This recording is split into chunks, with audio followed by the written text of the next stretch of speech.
It's time for another bus tour, and this one is Bora Argon 18. Here we go.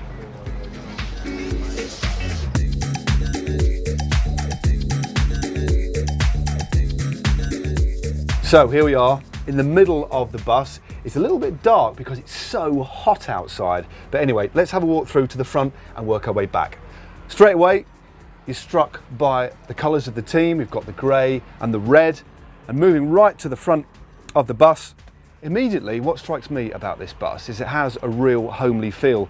Many of the riders have kind of made the seats their own. Now, as we know, on a Grand Tour, normally there will be 9 riders. Well, there is 9 riders, but here on the Bora Argon 18 bus, we have seats for only 8. Now that's quite interesting. We've got Conrad, who sits at the front there. That's a really nice touch.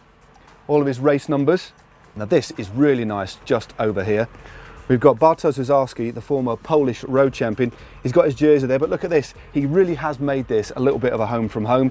He's got his numbers for the next stage, but look, there you go. There's all his kids pinned up on the wall. Again, just to give him a little bit of a morale boost midway through the tour. So he's got his tour jersey there. And if you zoom in on here, this is a little logo to commemorate and to celebrate the Grand Depart in Dusseldorf in 2017. So as I've just mentioned, there's only 8 seats at the front. But that leaves you thinking, well, where does the other one rider sit? Is he left on his own? But the answer is this. Sam Bennett, the team sprinter, and Shane Archibald, also one of the sprinters of the team, the Flying Mullet, they tend to sit at the roan at the back of the bus. And we'll go there a little bit later. So let's just move on to the mid section of the bus. And again, on speaking to the team, riders tend to have their own place to sit. For example, Emanuel Buchmann, the former German road race champion, well, he tends to sit just over here. If you have a look closely, although he's a former German road champion, there's his Gournay shoes in bespoke German national champion colours. Paul Voss generally sits over here. Here's Paul Voss's Abus helmet. Of course, he was the first wearer of the polka dot jersey in this year's Tour de France. And underneath these seats, there's room for kind of 6 or 8 riders here. We have a lot of storage space. So if you lift these up, straight underneath, we have tinned fruits. We've got also tinned tuna. We've got this. These are kind of meat products. This is Austin Shots, one of the team's dietary sponsors. It's the Flying Mullet, Shane Archibald. Let's go and have a quick chat live on a bus tour with Shane. Come and head down the back. You just come back off your ride, and I understand from talking to the press officer that this is where you and Sam Bennett hang out because there's only 8 seats at the front. Yeah. It's this is the anti-German zone. No German language allowed back here. Well, that's what I say anyway. Sometimes the rules gets exceptions, but me and Sam, we had to fight pretty hard to claim my seat and his seat. Normally it's probably 3 people are allowed back here, but thankfully the guys are understanding in the other 7 stays at the front, so we're lucky enough to have the space to ourselves, which is really good. Plenty of room for the bags. Sam has his mess generally from about there to there, and I get a wee square there. So what you're saying, Sam's a little bit untidy? Oh, wow. Yeah, at times. He's actually been really good this race. He's actually understanding that I don't want to clean up everything after him, so he's Fair been enough. pretty good. But much to our bus drivers' disgust, we actually invented a wee something recently at the Dauphiné as well. We can, Oh right, this is amazing. So we can pack these strategically, and then we have a double bed so we can actually sleep. But the bus driver doesn't like it so much, so I like that. I like that ingenuity. Kiwi ingenuity it was actually. So who's the first? Is there always a bit of a bun fight for the showers?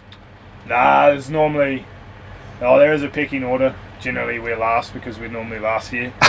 Right. Normally when me and Sam get here, the other boys are sitting up there like looking at their watches, food, showered, clothed, and sort of waiting for us to leave, so we're straight into the showers. It's always, you want to leave as fast as possible. Well, after that impromptu chat with Shane Archibald, who very kindly took us on a mini tour of the back of the bus, here we are midway through the bus. So let's just have a little look at what we've got. Again, plenty of storage space as you'd expect. All the team radios just lying on the top there. Got some more postcards, storage. We've got a kettle. We've got sushi rice, German sushi rice. That looks pretty tasty. Got some fish paste. We've also got some olive oil. Also got some chewy sweets down there as well. A handy kettle. Got a load of fruit just in the basin there, ready to be washed.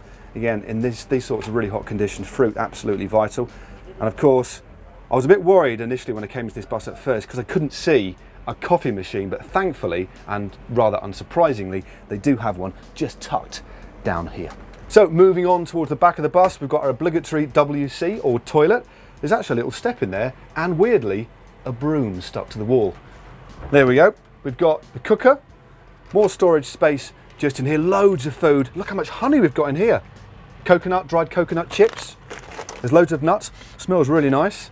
We've got tuna, real good source of protein for the back for after a race, of course, before the riders get to the hotel after the transfer. Let's have a quick glance in the fridge. Not as full as I'd expected, but they are on a rest day, so plenty of time to restock it. But at the moment we've got, what shall we have a look? We've got some pesto to make some nice pasta for the transfers, of course. And old Simon would be pleased, a cheeky little Coke. Moving a little bit further forward, we've got a little privacy door here where Shane Archibald and Sam Bennett can just get a little bit of them time, as it were. Cupboards here. Again, loads of storage space. And just here we've got the stuff for the podium, really neatly packed. The towels here for the team, got some trainers here.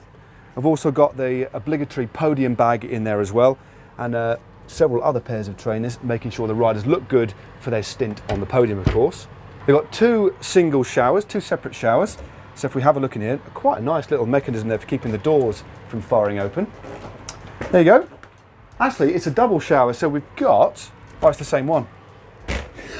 Two doors, one shower. I didn't realise that. You can have that for free.